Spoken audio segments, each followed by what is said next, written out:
ព្រះបិតាពមេដាលោកអ៊ំជួមកដល់ហើយថ្វាយបង្គំព្រះអង្គម្ចាស់ព្រះជាយាអេងសូមថ្វាយបង្គំព្រះអង្គម្ចាស់ថ្វាយបង្គំព្រះជាយាយើងជាគ្រួសារទៅមួយទៅហើយចាប់បាយគូសំអីមកជើញអង្គុយទៅណាមករកកន្លែងគូសំទៅក្រាបទូលអង្គុយទៅអូនប្រុសយើងតកូនស្រីលោកក្រោយពីរៀបការឲ្យពួកគេនៅទីនោះទៅយ៉ាងម៉េចបងម្ចាស់គូសំពីហើយនិយាយពីដំណាក់រឿងទាំងភូមិសាស្ត្ររឿងទេសភាពជុំវិញទីនេះគ្មានកន្លែងណាល្អជាងនោះទៀតទេព្រះអង្គម្ចាស់ពិតជារៀបចំបានប្រសើរមែនដើម្បីត្បិតតែមានជួរនៅក្នុងគ្រួសារត្រកូលជួររបស់លោកតែទូយ៉ាងណានេះគឺជាមង្គលការរវាងគ្រួសារយើងនិងគ្រួសាររបស់លោកដែរកិច្ចការនេះយ៉ាងណាឲ្យវាមានច្បាប់ទម្លាប់មិនត្រូវខ្វះការគួរសមនោះទេអរប្រគុណព្រះអង្គម្ចាស់ពិតជាស្រីកមុំឆ្លៀសវៃមែនមីជួបញ្ហាមង្គលការនេះរៀបចំយ៉ាងណាទៅព្រះបិតារៀបចំរួចហើយប្រសើរណាស់ម្ដងនេះឯងនៅក្នុងគ្រួសារត្រកូលជូបិតាហាក់ដូចជាមិនដាច់ចិត្តនឹងឯងសោះក៏ប៉ុន្តែគ្រួសារត្រកូលជូមានតកូលស្រីមួយប៉ុណ្ណោះកូនទ្រាំលោកបាក់បន្តិចទៅព្រះបិតាបុតឆ្លាញ់ស្រុកឈីងភីងបុតគ្រាន់តែបារម្ភថាថ្ងៃក្រោយមិនអាចនៅបម្រើព្រះបិតាបានប៉ុណ្ណោះមិនបញ្ហាទេមីងយ៉ាងគេនៅក្បែរយើងហើយព្រះបិតាបុតនឹងប្រឡងក្នុងប្រគុណមិននៅក្នុងដំណាក់ទេមិនអីទេតែបុតគង់តែត្រឡប់មកវិញទេនោះព្រះអនុជទូនាទីរបស់មនុស្សតែតែមានណាកុំរឹងរូសពេកបងប្រុសកូនយ៉ាងបត់លាសនា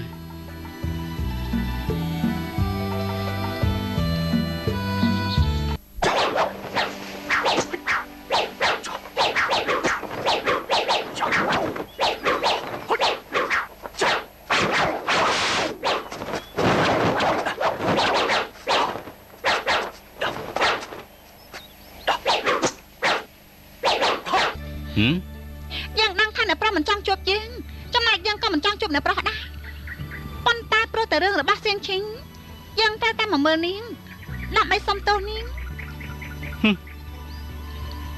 ពិតជាចិត្តល្អយ៉ាងនេះមែនណាអញយើងគ្មានពេលទំនេរឆ្លោះជាមួយអញទេអ្វីដែលគាត់និយាយយើងនិយាយចប់អស់ហើយ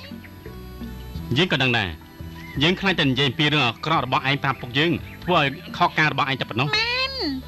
យើងភ័យស្ទើរស្លាប់ទៅហើយ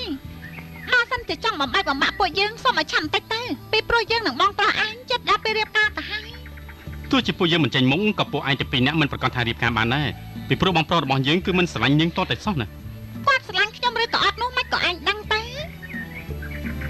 គាត់ប្រាប់ឯងហ៎ពិតមែនទេ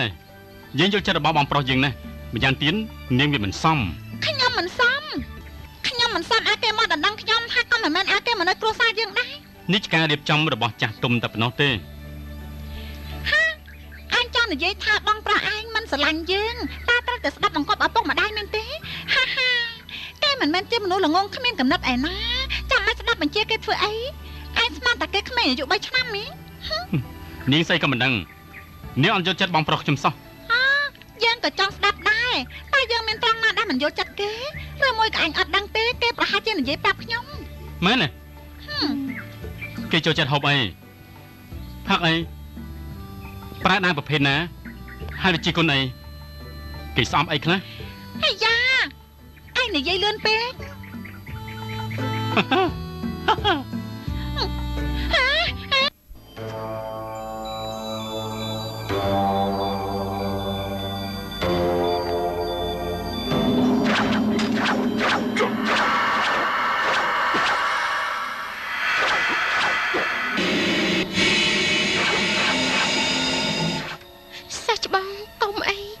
សម្រាប់មនុស្សទៀត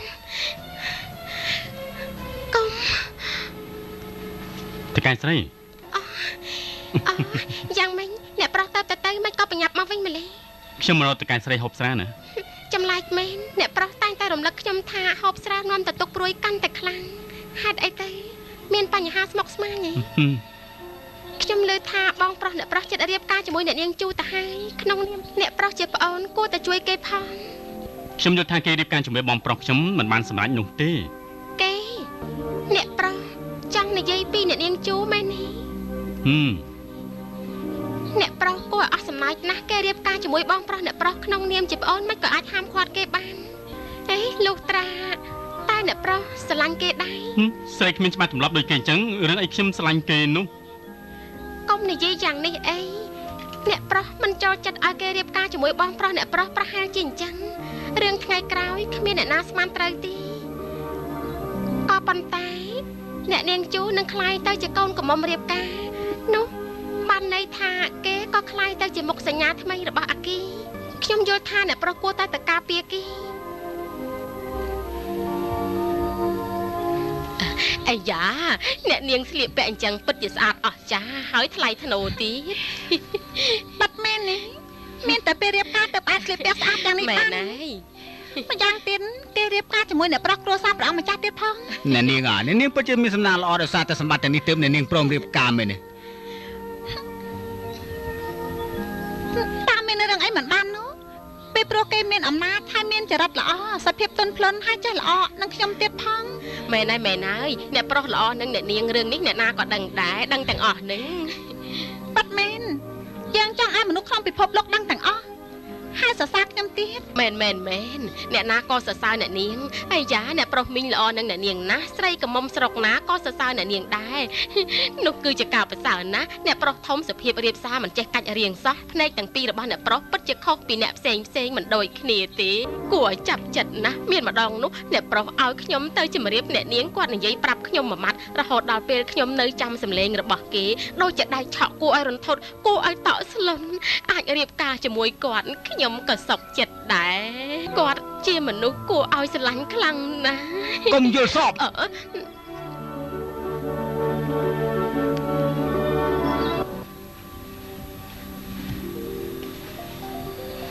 អ្នកនាងខឹងនៅណាបានជាសម្រេចរៀបការយ៉ាងនេះអ្នកនាងគួរតែដឹងរៀបការមិនមែនជាមួយនឹងរូបរាងខាងក្រៅទេគឺរៀបការជាមួយចិត្តរបស់គេបញ្ហានេះអ្នកនាងត្រូវយល់ឲ្យបានច្បាស់លោកនិយាយនេះគួរឆ្ងល់ណាស់លោកមិនខ្លាចលោកម្ចាស់យើងលឺទេការជាមួយមនុស្សនឹងចិត្តដូចតែគ្នាទេការក៏ការតែបងសេឈុនចាតែយកស្រាមកអ្នកនាងយកស្រាធ្វើអីជប់លៀងហ្នឹងណាខ្ញុំជ្រើសរើសបានប្តីល្អយ៉ាងនេះអ្នកទាំងអស់គ្នាគួរតែសប្បាយចិត្តជំនួសខ្ញុំទៅត្រូវតែបញ្ហាអ្នកនាងសប្បាយចិត្តទេបាត់មែនហើយយ៉ាពេលចាស់និយាយត្រូវផឹកស្រារំច្រៀងក្នុងឆាកជីវិតគឺមិនងាយជួបពេលសប្បាយចិត្តហើយបើអត់ស្រាផឹកមិននឹងកាប់បងសេឈុនតែចាប់ឡើងទៅផាត់ពីស្អែកទៅនេះប្រហែលជាមិនអាចផឹកស្រាបានទៀតទេ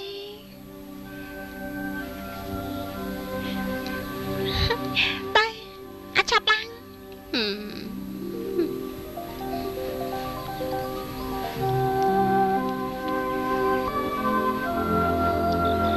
បងសម្លាញ់ចង់ដណ្ដឹងអូនជាប្រពន្ធមែនទេអញ្ចឹងមិនបាច់ចាំថ្វាយបង្គំទេវតាអីទេខ្ញុំជាមនុស្សរបស់បងតាហើយនៅស្ងៀមយ៉ាងម៉េចទៀតហើយអ្នកប្រុសតាមពិតខ្ញុំមកដើម្បីបម្រើអ្នកប្រុសតាអ្នកប្រុសកុំធ្វើអញ្ចឹងអីតាអ្នកប្រុសចង់ធ្វើស្អីហ្នឹងនៅស្ងៀមនេះជាប្រាក់សម្រាប់នាងអាយ៉ាអូស្រានេះពិបាកផឹកណាស់ល្វីងហិលហើយថ្លៃទៀតផងលោកម្ចាស់មិនគួរលាក់ទុកយ៉ាងនេះទេមិនក៏និយាយច្រើនម្លេះមានស្រាផឹកទៅខ្ញុំត្រូវតែផឹកនេះជាស្រាល្អដោយសារអ្នកនាងបានជាមានស្រាផឹក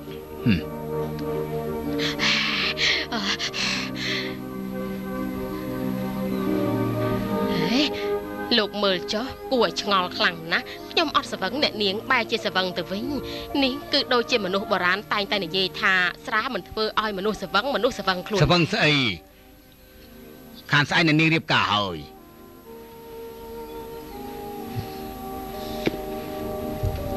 គេពិតជាស្វឹងមែនទេ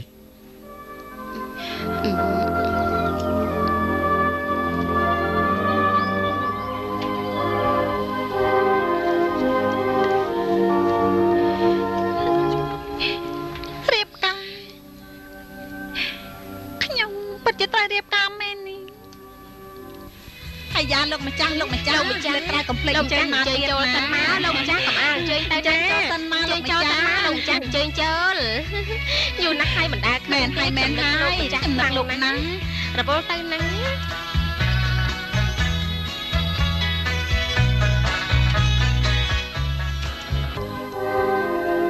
មានអ្វីចង់និយាយជាមួយខ្ញុំ ឆានជីវិតរបស់មនុស្សប្រុសម្នាក់គឺតែងតែចង់រៀបការជាមួយប្រពន្ធដែលខ្លួនឯងស្រឡាញ់បងប្រុសបងសម្រេចចិត្តថារៀបការជាមួយនាងជូធ្វើជាប្រពន្ធមែនទេហ្នឹងរៀបការជាមួយនាងមានអ្វីមិនល្អបងប្រុសខ្ញុំមង្គលការនេះសម្រាប់ខ្ញុំគឺជាសំណាងល្អច្រើនជាតិគ្រប់ចំនួនមកគ្រួសារតកូលជូជាកំពូលគ្រួសារដែលមានចំពោះមនុស្សយ៉ាងច្រើនគេតែងតែចង់បានគ្រប់គ្នាជានិច្ចបងប្រុសសំណាងល្អដែលបងនិយាយនោះគឺមានការលះបង់ណាបងគិតទៅមើលពេលវេលាទៅថ្ងៃក្រោយបងទៅនៅជាមួយមនុស្សដែលបងមិនចូលចិត្តអស់មួយជីវិតហ្នឹងណាបងគិតមើលទៅតែបើសិនជាខ្ញុំចូលចិត្តគេនោះគឺអីមិនស័ក្តិសមជាមួយបងទេតែបងមិនគួរណាព្រោះតែពុកសប្បាយចិត្តបែរជាឲ្យខ្លួនឯងកុហកខ្លួនឯងយ៉ាងនេះទេឲ្យតែខ្ញុំយល់ថាសប្បាយចិត្តវាស្រេចបាត់ទៅហើយបើសិនតែបងយល់ថាសប្បាយចិត្តបងទៅបងស្រីធ្វើអីបើអញ្ចឹងវាយ៉ាងម៉េច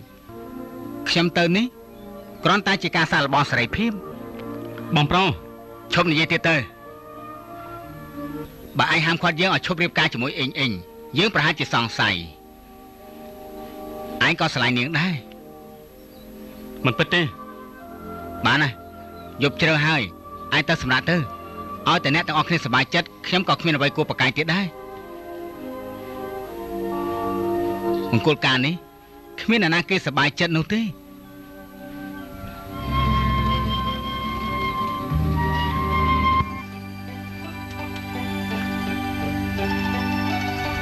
ណែអសរនេះបាត់អសានតែកូនយ៉ាងហេយ៉ាងមិនដូចជាមិនសប្បាយចិត្ត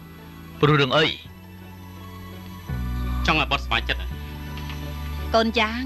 ស្អែកឡើងបងប្រុសត្រូវរៀបការឯងគួរតែសប្បាយចិត្តណាសប្បាយចិត្តយ៉ាងម៉េចកើបានន័យថាយ៉ាងម៉េចហ្នឹងបត់មិនចង់និយាយអ្វីឆ្ងាយទេបត់ចង់និយាយថាព្រះបិតាឲ្យបងប្រុសរៀបការជាមួយស្រីដែលមិនយល់ចិត្តគាត់ហើយព្រមទាំងឲ្យគាត់ទៅនៅជាមួយនឹងស្រីនោះទៅវិញមើលចុះតាមការពិតនៅក្នុងដំណាក់ព្រះអង្គម្ចាស់វាគួរតែមានភាពអ៊ូអរនៅក្នុងពិធីមង្គលការរបស់បងបែរជាមិនសមរម្យហើយឥឡូវនេះបែរស្ងាត់ងុំយ៉ាងនេះហើយព្រមទាំងឲ្យបងប្រុសទៅយកចំណងដៃនេះទៅឲ្យគ្រួសារគេទៅវិញរឿងនេះណាមីងជូគេមិនចំទាស់ឯងបារម្ភរឿងស្អីទៀតមកពីគេមិនហ៊ាននិយាយហ្នឹងណាបើគេមិននិយាយយើងក៏មិនដឹងដែរអាយ៉ាបានហើយឈប់ជជែកគ្នាទៀតទៅស្អែកឡើងជាថ្ងៃមង្គលការរបស់មីងជូហើយ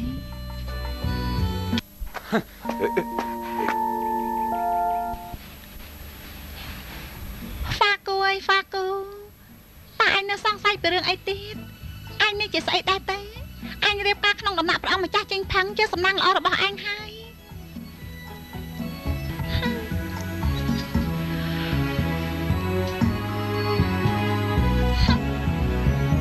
ដំណាក់ព្រះអង្គម្ចាស់ល្អយ៉ាងណាក៏ដោយប៉ុន្តែមីងជូនិងខ្ញុំអត់មានយល់ចិត្តគ្នាទេតែខ្ញុំពិតជាត្រូវរៀបការមែននេះតែគិតយ៉ាងម៉េចទៅ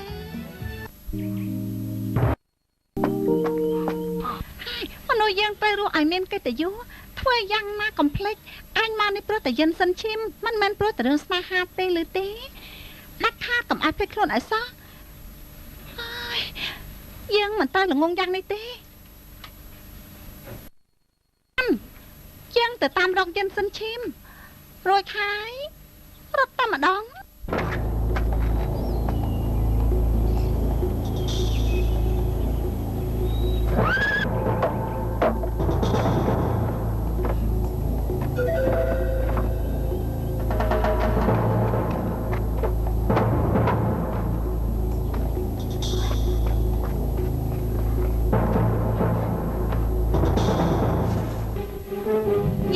អត់មាននៅក្នុងបន្ទប់លោកម្ចាស់ជូប្រកាសជានៅក្នុងបន្ទប់សិក្សា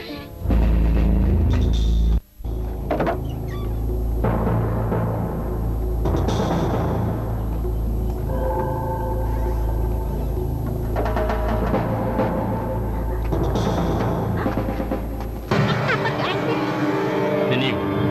សូម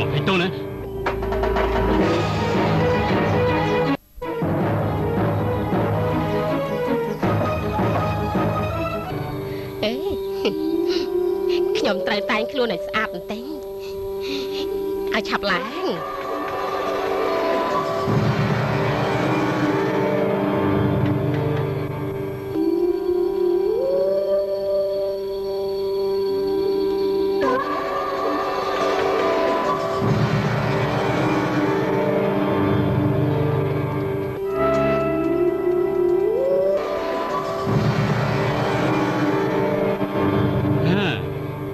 នាងកំរើមិនរួចនិយាយក៏មិនកើតដែរ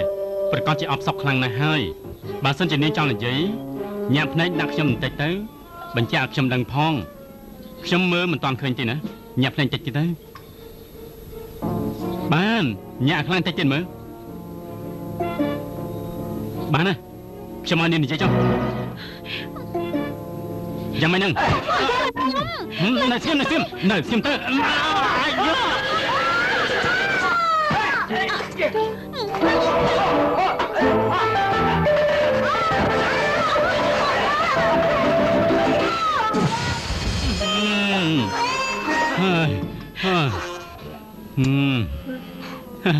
ម្ដងនេះថើបមិនបាន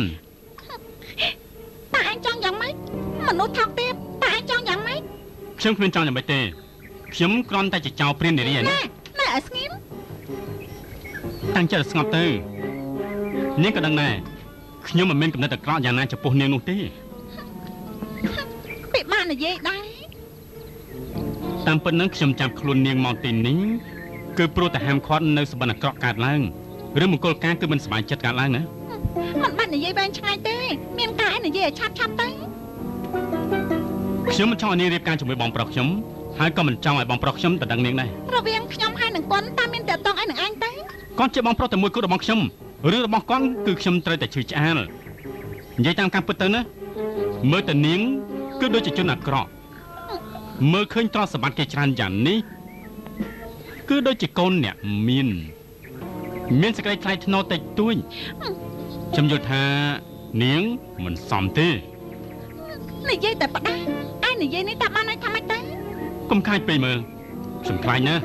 មានអីនិយាយតាមសម្បត្តិទៅគាត់និយាយទៀតព្រោះថាខ្ញុំក៏មិនចង់រៀបការជាមួយគ្រួសារតកូនមីងដែរអូការពិតអញ្ចឹងហ៎ការពិតនាងមិនចង់រៀបការដែរមែនទេតាមរវល់រឿងខ្ញុំ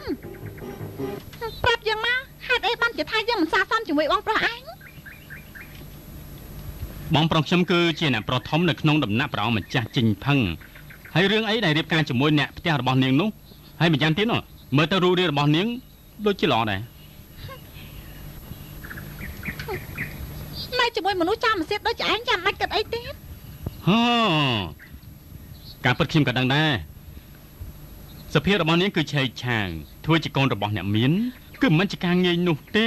នាងគួរគិតមើលទៅមកចង្រៃនិយាយតែផ្ដាស់តាមពិតនាងធ្វើយ៉ាងណាចំពោះខ្ញុំក៏អត់បញ្ហាដែរសំខាន់បំផុតនោះនាងត្រូវដកខ្លួនពីមង្គលការនេះអញស្មានតែខ្ញុំចង់រៀបការឆាប់យ៉ាងនេះតាមពិតនាងមិនចង់រៀបការនោះបានន័យថានាងយល់ព្រមជាមួយខ្ញុំហើយមែនទេតាមមើលអញយ៉ាងនេះហាក់ដូចជាខ្ញុំនឹងយល់ព្រមដកខ្លួនអញដូចជាសប្បាយចិត្តណាស់មែនទេការពិតនោះខ្ញុំមិនត្រឹមតែសប្បាយចិត្តទេខ្ញុំនឹងដឹងគុណនាងជានិច្ចពិតមែនទេតាមពិតខ្ញុំមិនចង់រៀបការឆាប់យ៉ាងនេះទេតែឃើញរូបរាងរបស់អញយ៉ាងនេះខ្ញុំស្រាប់តែនឹកឃើញថារៀបការឆាប់បន្តិចមិនមែនជារឿងអាក្រក់ទេនាងណាក៏ប៉ុន្តែខ្ញុំធ្វើយ៉ាងនេះដូចជាធ្វើអញខំចាប់ខ្ញុំមកនេះដូចជាអត់បានការអញ្ចឹងហេតុនេះហើយនាងចង់យ៉ាងម៉េចខ្ញុំសម្រេចចិត្តហើយយល់ព្រមដល់ខ្លួនហ៎ហើយខ្ញុំយល់ថាឆ្លោះជាមួយឯងដូចជាគួរឲ្យសប្បាយណាស់ហេតុនេះហើយខ្ញុំមិនធ្វើតាមគោលបំណងឯងទេហើយអញឲ្យយើងទៅកើតតែយើងតែឡែកឥឡូវនេះយើងត្រឡប់ទៅរៀបការវិញភ្លាមធ្វើជាបងថ្លៃរបស់ឯងវិញឈប់សិនបើនាងមិនដល់ខ្លួននាងមិនអាចទៅបាននោះទេណាស្មានថាអញជាស្អីចំណែកស្អីក៏ខ្ញុំមិនខ្លាចដែររឿងអីដែលខ្ញុំត្រូវខ្លាចនាងនោះប្រាំនាងចឹងអញចង់ប្រើល្បិចអីដាក់ខ្ញុំណាអញ្ចឹងខ្ញុំនឹងឲ្យនាងដឹងថាខ្ញុំប្រកែកប៉ុណ្ណាដាក់ខ្ញុំចុះទៅដាក់ខ្ញុំចុះឆាប់ដាក់ខ្ញុំចុះភ្លាមដាក់ខ្ញុំចុះ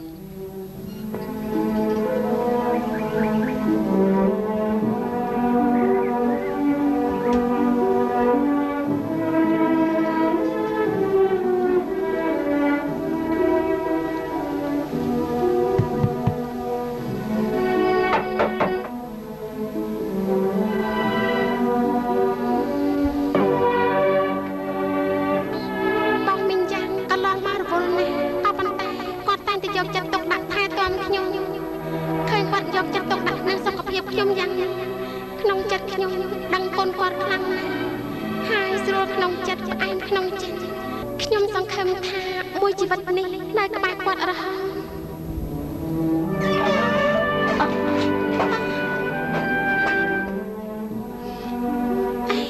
បងមិញជូ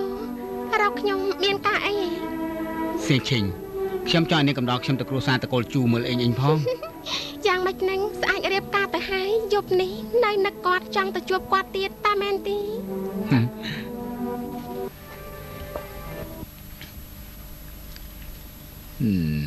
មកពេលបាទអូឥឡូវនឹងគិតយ៉ាងម៉េចស្អែកឡើងជាថ្ងៃមង្គលការរបស់គេហើយលោកម្ចាស់ខ្ញុំបានជម្រាបលោកម្ចាស់ហើយកុំបង្ខំនាងតឹងតែងយ៉ាងនេះពេកជប់និយាយទៅបើសិនជានាងមិនចង់រៀបការឆាបគេគួរតែប្រាប់យើងកាលពីមុនឥឡូវនេះធ្វើឲ្យយើងសម្រេចការងារមកដូចជាស្លាប់កណ្ដាលសមុទ្រចឹងអូនេះលោកម្ចាស់រៀបការមិនបានសម្រេចក៏មិនដល់ថ្នាក់ស្លាប់នៅកណ្ដាលសមុទ្រយ៉ាងនេះដែរលោកម្ចាស់មានប្រសាសន៍ធ្ងន់ធ្ងរពេកឥឡូវប្រាក់ត្រូវបាត់បង់ផ្ទះសំណាក់ដ៏ធំប្រកបជាទទួលបានបាត់ដឹងជាដោះស្រាយទូលព្រះអង្គម្ចាស់ថាម៉េចទេអាយ៉ាមិនទាន់ដល់ពេលទេលោកម្ចាស់កុំអាលអស់សង្ឃឹមបន្តិចទៀតនាងប្រហែលជាត្រឡប់មកវិញមិនខានបាត់មួយថ្ងៃទៅហើយតើយើងសប្បាយចិត្តយ៉ាងម៉េចកើតទៅហើយកូនស្រីនេះធ្វើបាបយូរមែនលោកម្ចាស់អ្នកប្រមិញជូននៅនាងសៀងឈិញមកសួរសុខទុក្ខលោកអើយមុនមិនមកក្រោយមិនមកក្នុងពេលនេះធ្វើអីហ្នឹងលោកអ៊ំសួស្ដី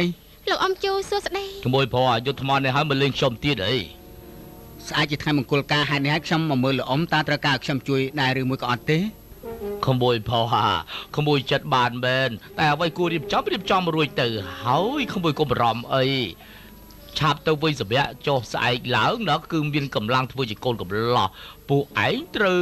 ជ្រើសរកវិធីមង្គលការថែមទៀតផងណាបងមីងជូ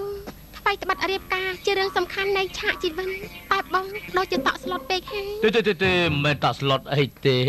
មើលចុះលោកម្ចាស់យើងតក់ស្លុតជាអ្នកប្រុសមិញទៅទៀតលោកម្ចាស់កុំព្រួយពេកណាលោកអ៊ំជូបងមីងជួបបាននេះដើម្បីមើលអ៊ីងចង់ជួបអ៊ីងយ៉ាងម៉េចនាងដេកលក់ហើយអូទេបាអ៊ីងដេកលក់ហើយខ្ញុំមិនរំខានទេខ្ញុំលាសិនហើយជិះទៅវិញចុះអញ្ជើញទៅវិញសិនចុះលោកម្ចាស់ពួកខ្ញុំតាមរកគ្រប់ទីកន្លែងហើយតែអត់ឃើញអ្នកនាងទេ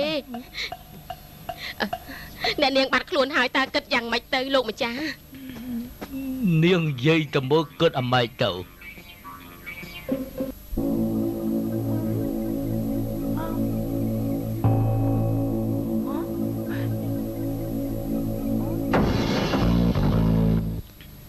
នាងនាងអីនាង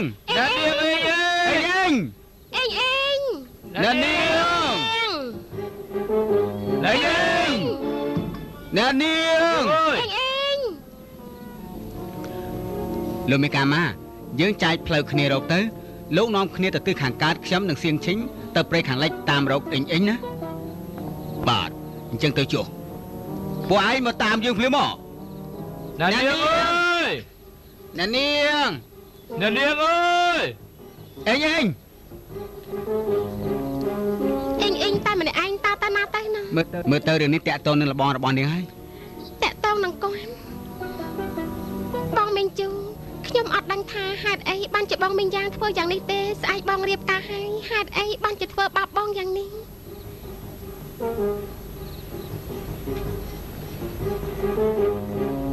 បងមីងជូខ្ញុំដឹងថាបងនិងបងមីងយ៉ាងរាប់អានគ្នាហេតុនេះហើយបងមីងជូ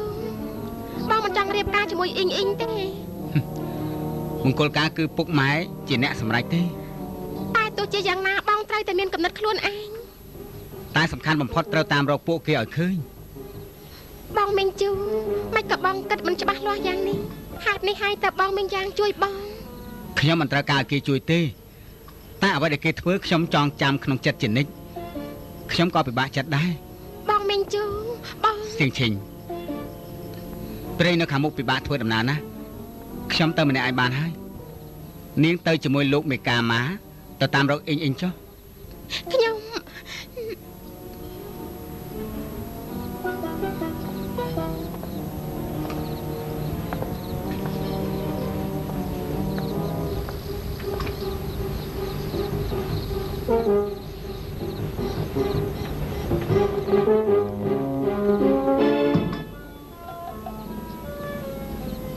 អ្នកនាងអីញ៉ៃអើយ អេង អ្នកនាង អេង អ្នកនាងអើយ អ្នកនាងអីញ៉ៃអើយ ឈប់រោគយ៉ាងនេះមិនកើតទេកន្លែងនេះធំណាស់យើងចាយផ្លូវគ្នារកទៅ មែនហើយ អ្នកនាងសៀងឈិញនាំមនុស្សមកក្រុមទៅខាងនោះពួកឯងទៅប្រមាណទៅខាងនោះឲ្យសល់ប្រមាណមកតាមខ្ញុំនោះ ពួកយើងទៅខាង អើ នោះ ទៅខាងនោះទៅអើទៅយើងអ្នកនាងអ្នកនាងអើយអ្នកនាង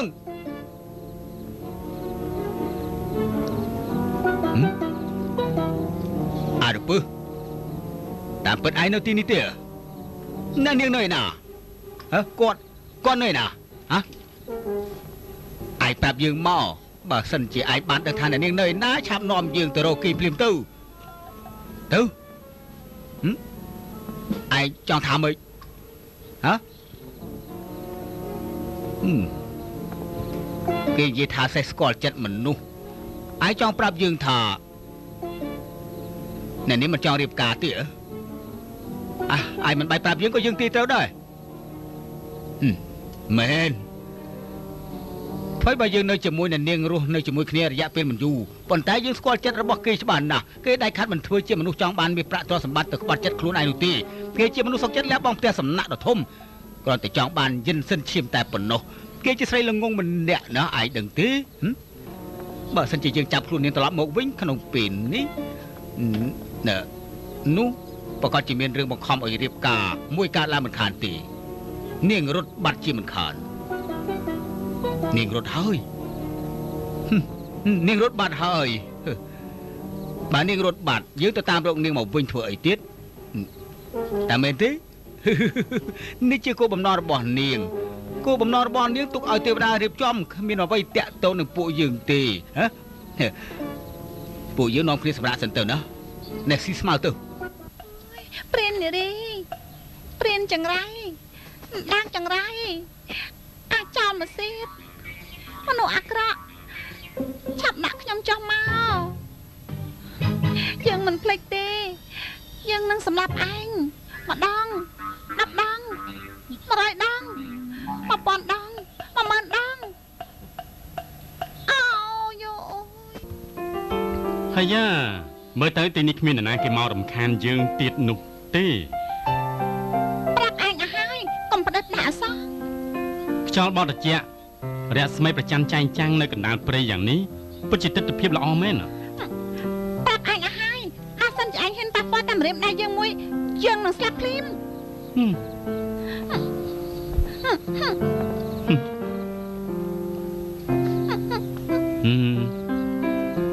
នេះស្ដីជេរយូរយ៉ាងនេះចឹងហើយចំណែកខ្ញុំអស់កម្លាំងណាស់ហេតុអ្វីបានជានៅក្រោមព្រះច័ន្ទទេសភាពស្អាតបែបនេះតាំងចិត្តឲ្យស្ងប់អង្គុយចុះជជែកគ្នាលេងឲ្យបានស្រួលទៅល្អទេមានអីត្រូវតែចែកនោះមានធ្លាប់លើកគេនិយាយទេទឹកចិត្តរបស់យើងជាប់គ្នាស្រឡាញ់គ្នាគឺពិតជាស្រឡាញ់គ្នានោះបានស្ដីថាមនុស្សម្នាក់ដែលស្រឡាញ់គ្នាគឺត្រូវតែមានចិត្តផ្ដិតភ្ជាប់នឹងគ្នាយ៉ាងនាងគឺអាចស្រឡាញ់គ្នាជារៀងរហូតបានចំណែកនាងមិនយល់អំពីចិត្តបងប្រុសរបស់ខ្ញុំឲ្យស្រឡាញ់គ្នាឬមិនស្រឡាញ់គ្នានោះវាកាន់តែមិនបាច់និយាយទៀតហេតុដូច្នេះខ្ញុំយល់ថានាងគួរតែដកខ្លួនចេញពីមង្គលការនេះធ្វើយ៉ាងនេះពួកនាងទាំងពីរនេះបានស្រួលចិត្តបន្តិចចាំមែនគិតច្បាស់ហើយនៅខ្ញុំមិនចង់ឲ្យទាំងអស់គ្នាសប្បាយចិត្តទេជាពិសេសគឺឯងហេតុអ្វីបានជាយកសុភមង្គលឆានជីវិតរបស់ខ្លួនឯងមកលេងសើចយ៉ាងនេះទៅវិញខ្ញុំចូលចិត្តខ្ញុំស្រឡាញ់ចង់ធ្វើឲ្យខ្ញុំពេលយកងឹតនៅកណ្ដាលព្រៃភ្នំយ៉ាងនេះនាងដឹងទេបិសាចអាគី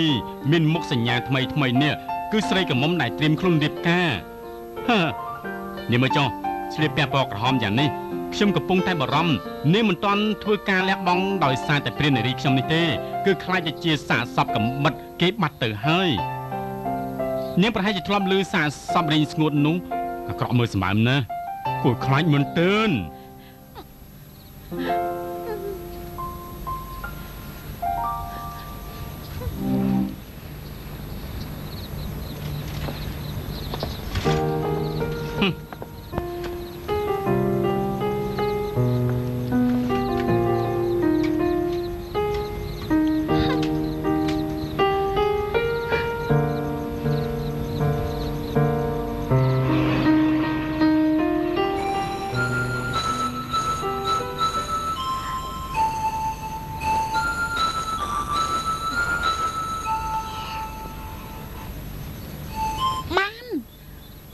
សូជាមួយឯងដល់ទៀតបញ្ចប់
ភ្ញាក់ហើយហ៎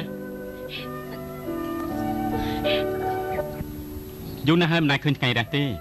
តាមពិតនៅក្នុងលោកនេះធម្មជាតិស្អាតច្រើនម្លឹងតែហេតុអ្វីបានជាយើងបង្ខំធ្វើអ្វីនៅក្នុងពេលមួយព្រិចភ្នែកយ៉ាងនេះ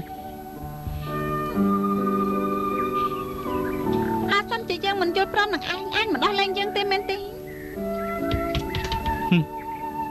និយាយទៅមើលយើងយល់ព្រមដល់ខ្លួនពិតមែនទេម៉ាត់ណាម៉ាត់ហ្នឹងកុំកុហកខ្ញុំណាយើងគ្មានពេលទំនេរនៅទីនេះជាមួយឯងមួយជីវិតនោះទេអាយ៉ាហើយ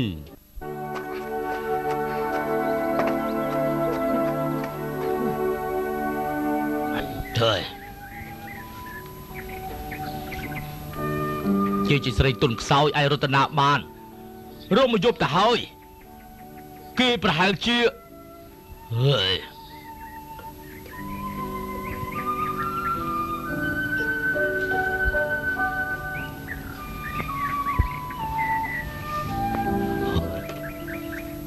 លោកតឡងអូនប្រមចាស់បងប្អូនមិត្តភក្តិចិត្តមកដល់ហើយតើកូនស្រីរបស់លោកទៅដល់ណាអ្មេបានជាលោកអត់មានដឹងអីទេសោះអញ្ចឹងក្រាបទូលព្រះអង្គម្ចាស់ទូបង្គំពិតជាអត់ដឹងមែនយើងពិតជាមិនយល់តទៅសោះតើនេះពិតជាកូនស្រីរបស់លោកឬយ៉ាងណាក្នុងនាមលោកជាពុទ្ធរបស់គេហេតុអីមិនដឹងថាកូនទៅណាទូនអី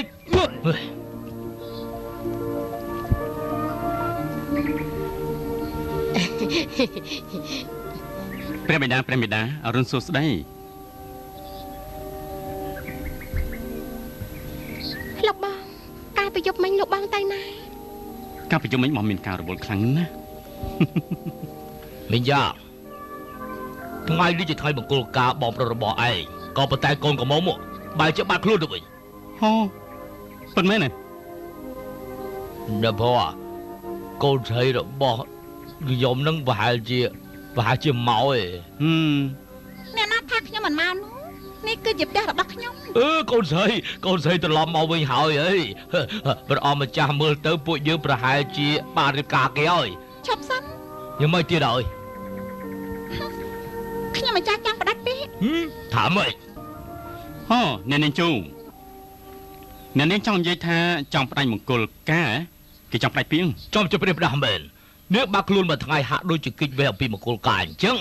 ឥឡូវនេះនាងត្រឡប់មកវិញនាងចង់ផ្ដាច់ពាក្យនាងកំពុងតែលេងឆាកកំ pl ែងហើយព្រះអង្គម្ចាស់កុំជឿនាងនិយាយព្រាបដាស់អីព្រះអង្គម្ចាស់រឿងនេះមិនអាចផ្អាកបានទេមិនអាចផ្អាកបានឡើយសូមព្រះអង្គម្ចាស់កុំខ្យាល់អីក្រាបទូលការប៉ុណ្ណាយើងយល់ថាមនុស្សប្រុសស្រីរៀបការវាគួរតែត្រូវគ្នាសមនឹងគ្នាបានអ្នកនាងជូមិនយល់ព្រមយើងក៏បង្ខំនាងអីហើយក៏មិនទោសអ្នកនាងជូវាប្រសើរជាងមិនទេព្រះបិតាត្រឹមត្រូវណាស់ព្រះអង្គម្ចាស់បើព្រះអង្គម្ចាស់ចង់បន្ទោសឪពុកកូនខ្ញុំម្ចាស់គួរតែសួរច្បាស់សិនទៅបាននាងនិយាយទៅមើលតើរឿងនេះយ៉ាងម៉េចនិយាយរឿងនេះមិនដឹងថាគួរនិយាយយ៉ាងម៉េចនោះទេមានរឿងអីនិយាយមិនកើតនិយាយទៅព្រះអង្គម្ចាស់បើព្រះអង្គម្ចាស់ចង់សួរកុំសួរខ្ញុំម្ចាស់អីទៅសួរអ្នកប្រុសទី2ទៅសួរខ្ញុំសួររឿងអីខ្ញុំយល់ព្រមជាមួយអ្នកប្រុសថាផ្ដាច់ពាក្យខ្ញុំបាននិយាយហើយតានាងនិយាយថាម៉េចកុំបង្ខំខ្ញុំម្ចាស់នឹងនិយាយឲ្យច្បាស់ណែកុំនិយាយពេលប្រាំងណាកុំនិយាយពេលប្រាំងយើងត្រូវតែផ្ដាច់ពាក្យប៉ុន្តែយើង យើងត្រូវតែនិយាយឲ្យបានច្បាស់មកមិនអញ្ចឹងទេព្រះអង្គម្ចាស់ប្រទានទោសដល់ខ្ញុំម្ចាស់គិតថាអ្នកប្រុសមិនដាច់ចិត្តនឹងខ្ញុំយ៉ាងនេះទេដឹងមីងយ៉ាងឯងណែព្រះបិតាណែបើសិនជាអ្នកប្រុសមានការទៅតល់ទុកឲ្យយើងនិយាយចំនួនទៅចោលនេះព្រះអង្គម្ចាស់តាមពិតខ្ញុំម្ចាស់គ្មានបំណងចង់គេចបេះពីមង្គលការទេកាលពីម្សិលមិញនេះមានគេមកចាប់ខ្ញុំម្ចាស់ចេញពីផ្ទះអ្នកដែលចាប់ខ្ញុំម្ចាស់នោះគឺអ្នកប្រុសទី2តែម្ដងគេមិនចង់ឲ្យយើងរៀបការជាមួយបងប្រុសរបស់គេពីព្រោះគេក៏ស្រឡាញ់ខ្ញុំម្ចាស់ដែរខ្ញុំអញ្ចឹងតើខ្ញុំដោះស្រាយយ៉ាងម៉េចដែររឿងផ្សេងទៀតកុំសួរខ្ញុំម្ចាស់អីសួរគេតែចោលមានរឿងចឹងមែនទេហើយយ៉ាងមីងយ៉ាងឯងឆាំនិយាយភ្លាមទៅមែនហើយមីងយ៉ាងតើរឿងនេះវាយ៉ាងម៉េចដែរទៅកូនចាប់និយាយទៅត្រង់ម្ចាស់កូនស្រីទូបង្គំមិនហ៊ានកុហកទេរីឯបតោងនេះណែប្រងម្ចាស់កាលពីម្សិលមិញនៅក្នុងដំណាក់របស់ទូបង្គំរើបាននៅក្នុងក្រលសេវពេលនោះទើបទូបង្គំឃើញថាសេវរបស់កូនស្រីទូបង្គំបាត់ហើយនេះហើយទូបង្គំគិតទៀតតាមពិតបតោងនេះគឺមានអសរយ៉ាងនៅលើនឹងការបាត់ខ្លួនរបស់កូនស្រីទូបង្គំប្រកបជាមានតាក់ទងនឹងអ្នកប្អូនទី2បតោងនេះពិតជារបស់ម្យ៉ាងមែនលោកម្ចាស់នេះប្រហែលជាអ្នកប្រុសម្យ៉ាងជីសេះនាំនៅនាងចេញពីផ្ទះទីដឹងសំណាងហើយដែលលោកម្ចាស់ឬបានបតោងនេះកុំអីនៅនាងត្រូវគេចោទប្រកាន់ទៀតហើយម្យ៉ាងកូននិយាយទៅតើកូនមានអីទើសទាល់ទុកឲ្យយើងជាអ្នកដោះស្រាយព្រះបិតានាងជូពិតជាបត់ជាអ្នកចាប់ទៅមែនតែបត់មិនចង់ឲ្យនាងរៀបការជាមួយម្ចាស់បងអញ្ចឹងឯងស្រឡាញ់នាងជូដែរនៅក្នុងពេលភ្លាមអញ្ចឹងបត់មិននឹងបោះស្រាយយ៉ាងម៉េចទេថ្ងៃក្រោយបត់នឹងទូលព្រះបិតាអញ្ចឹងហើយទៅព្រះអង្គម្ចាស់កាលពីម្សិលមិញគេនាំខ្ញុំម្ចាស់ទៅមាត់ស្ទឹងជជែកគ្នាលេងជាមួយខ្ញុំម្ចាស់គេនិយាយទៀតថាចិត្តផ្ដិតជាប់នឹងចិត្តស្រឡាញ់គ្នាជាយូរអង្វែងខ្ញុំម្ចាស់គិតថាតែប៉ុណ្ណឹងគួរតែយល់ហើយមែនទេមីងយ៉ាងឯងពិតជានិយាយជាមួយអ៊ីងយ៉ាងនេះមែនទេណែបានយើងនិយាយមែនឯងឲ្យយើងគិតយ៉ាងម៉េចទៅព្រះមេដាព្រះអង្គម្ចាស់ព្រះជាយីរឿងកាត់ឡើងយ៉ាងនេះខ្ញុំម្ចាស់ក៏ដូចជាទ្រង់ទាំងពីរដែរពិតជាអត់ដឹងថាគួរធ្វើយ៉ាងម៉េចមែន